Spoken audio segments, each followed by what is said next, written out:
మన ఈ సిద్ధం సభలను చూసి మన ప్రత్యర్థుల గుండెల్లో రైళ్లు పరిగెత్తా ఉన్నాయి, బస్సులు పరిగెత్తా ఉన్నాయి. ఉక్రోషము, కడుపు మంట బగ్గుమని బాబు చంద్రబాబు ఆ ఉక్రోషంతో నా మీద రాళ్ళు వేయమంటా ఉన్నాడు. నన్ను దగ్ధం చేస్తానంటున్నాడు.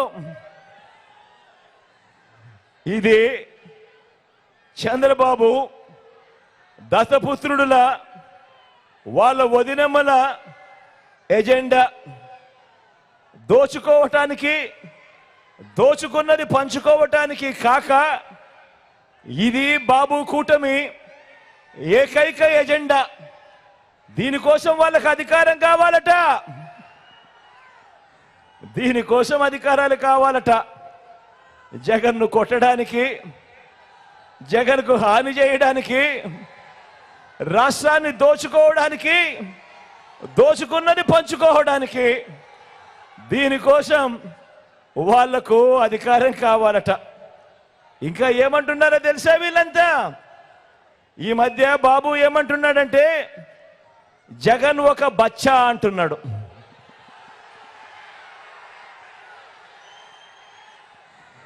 జగన్ ఒక బచ్చా అని కూడా అంటా ఉన్నాడు.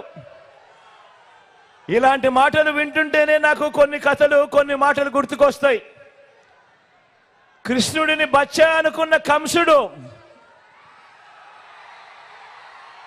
కృష్ణుడిని బచ్చా అనుకున్న కంసుడు పూతన కాలింది.